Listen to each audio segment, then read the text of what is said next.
தனுசு ராசி நபர்களுக்கு 2025 மே மாதத்திற்கு உண்டான மாத ராசி பலன். தனுசு ராசி நபர்களை பொறுத்தவரை மே மாசத்துல ரொம்ப தேவைப்படக்கூடிய இம்பார்ட்டன்ட் நிகழ்வாக செவ்வாய் கம்ப்ளீட்டா இந்த அட்டமஸ்தானம்னு சொல்லக்கூடிய 8 விட்டு வெளியேறுது. நேற்று நிறைய பேசியிருக்கிறோம்.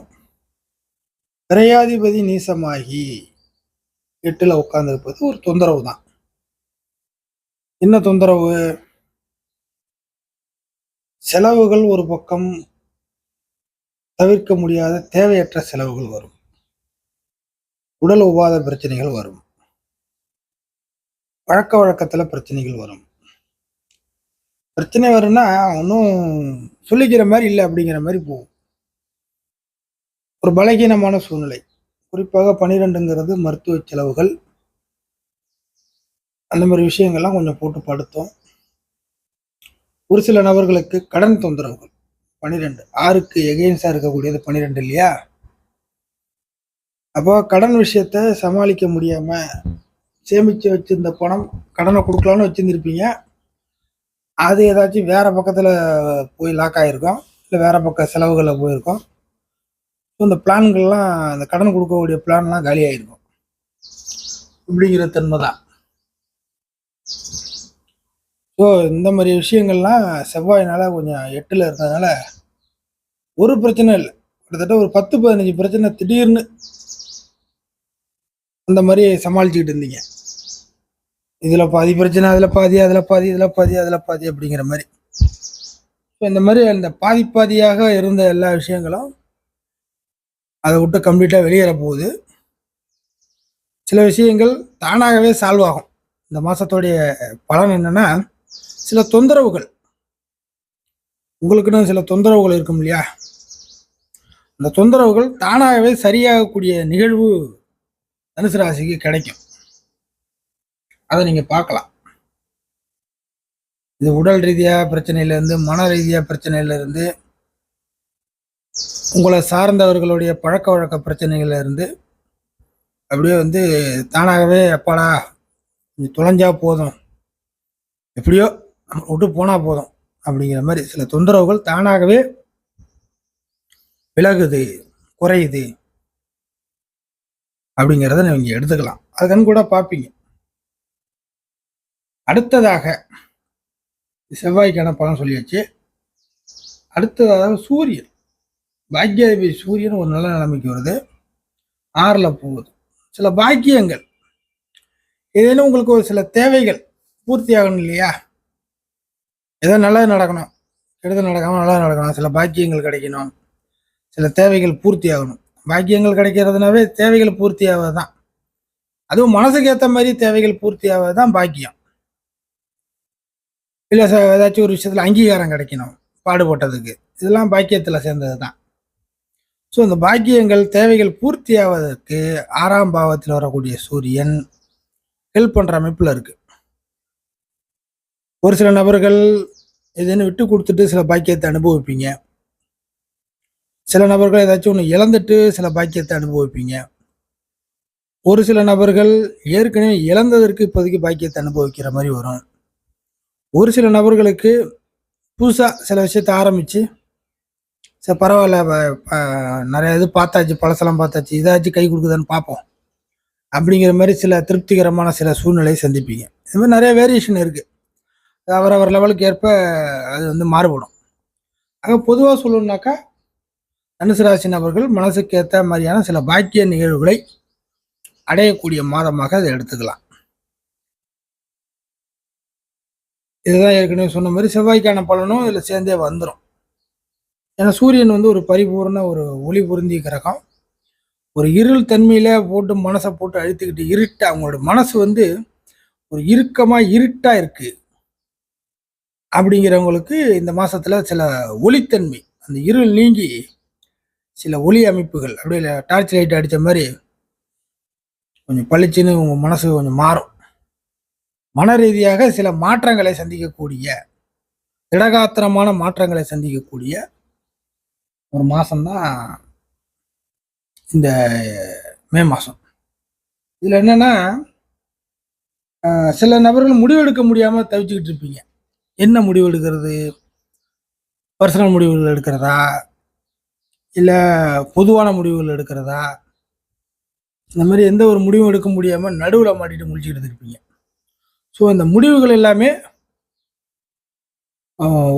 ஒரு பக்கம் முடிவாக இந்த மாதத்தில் சில விஷயங்கள் வந்து நீங்கள் எடுக்க ஆரம்பிப்பீங்க.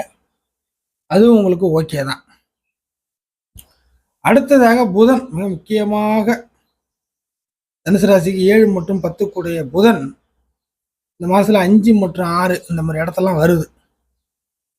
என்ன நடக்குன்னாக்கா, உங்களுக்கு இது வரைக்கும் பார்ட்னர்ஷிப்பு சரியாக அமையல, ஹெல்ப் பண்ணுறேன்னு சொன்னவங்க சரியாக எதுவும் பண்ணி கொடுக்கல, வெளியிலேருந்து பழக்க வழக்க அமைப்புகள் சரியான முறையில் இல்லை, நம்ம ஒருத்தவங்கள்ட்ட ஏதாச்சும் கேட்க போனோம்னா அவங்க சூழ்நிலை சரியில்லை, சில நபர்கள் நம்பி சில விஷயத்தில் இறங்கணும், அந்த விஷயங்கள் சுணக்கமாக நிற்கிது, நம்ம மாட்டிக்கிட்டோம். இந்த மாதிரி ஒரு நட்பு ரீதியாக, கூட்டு ரீதியாக ஏதாச்சும் கூட்டாளித்துவம் அப்படிங்கிற அந்த ரீதியாக ஏதாவது மாடிட்டு முடிச்சுட்டு இருந்தால் கூட இந்த மாதத்துலேருந்து ரிலீஃப் தான். 5ல் புதன் 6ல் புதன்லாம் வர்றதுனால சில தேவைகள், எதிர்பார்ப்புகள்லாம் உங்களுக்கு நட்பு ரீதியாக பூர்த்தி ஆகிடும். பெண்டிங்கில் இருந்த விஷயங்கள்லாம் ஃபுல்ஃபில் ஆகிடும். அதே சமயம் 10ஆம் அதிபதியும் கூட ஒரு வாழ்வாதாரம். தனுசு ராசி நபர்களுக்கு இந்த மாதத்தை பொறுத்தவரை ஒரு வாழ்க்கைக்கு தேவையான ஒரு வாழ்வாதார அமைப்புகள்.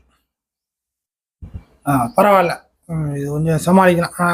கொஞ்சம் நம்ம கூட தப்பாகிடும்னு நினச்சோம், யோசித்து பார்த்தோம், குழம்பிக்கிட்டு இருந்தோம், பரவாயில்ல இது கொஞ்சம் கை கொடுக்குற மாதிரி தெரியுது அப்படின்னு சொல்கிறோம் இல்லையா? அந்த மாதிரி ஏதோ ஒரு விஷயத்தில் சின்ன சின்ன விஷயங்களில் கை கொடுக்குற மாதிரி ஒரு வாழ்வாதாரங்கள் உங்களுக்கு கிடைக்கப்பெறும். அது வந்து ஆரம்பித்த மாதிரி இருக்கும்.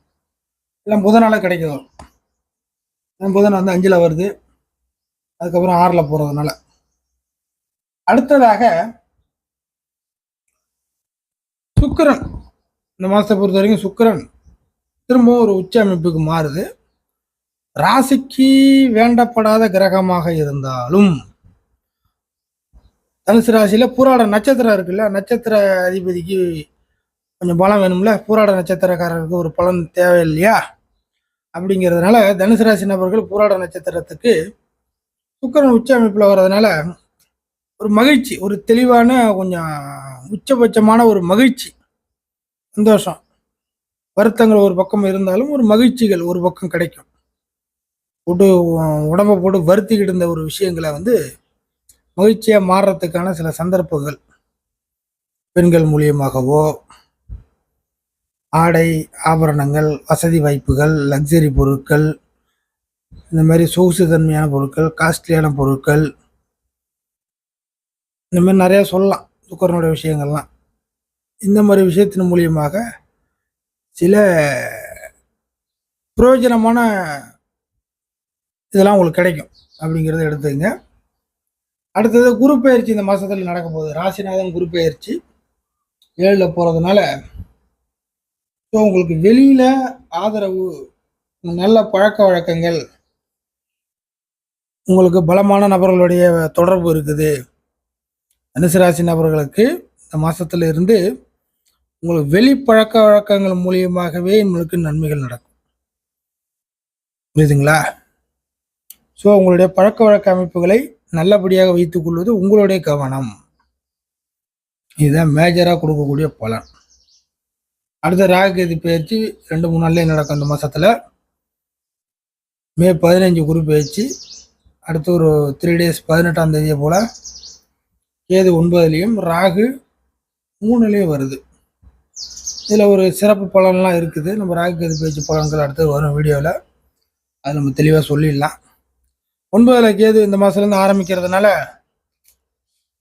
எந்த ஒரு விஷயத்தையும் இழுத்து பிடிக்காமல் இருங்க. அது ஒரு பாயிண்ட்டு. அந்த விஷயத்தில் மெயினாக இருக்கும். எந்த ஒரு விஷயத்தையும் இழுத்து பிடிக்கிறது அப்படிங்கிற விஷயத்தில் ரொம்ப கேர்ஃபுல்லாக இருங்க, கரெக்டாக இருக்கும். சனி 4ல் வந்துருச்சு. தனுசு ராசி நபர்களுக்கு சனி 4ல் வந்துருச்சு. சனி 4ல் வந்ததுனால இனி அடுத்த 2 வருஷம் 3 வருஷத்துக்கு இங்கே தான் இருக்க போகுது 4ஆம் இடத்துல. 4ல் வந்ததுனால் 4ஆம் பாவம் சம்மந்தப்பட்ட விஷயங்கள் உங்களுக்கு ஸ்லோவாக அப்படியே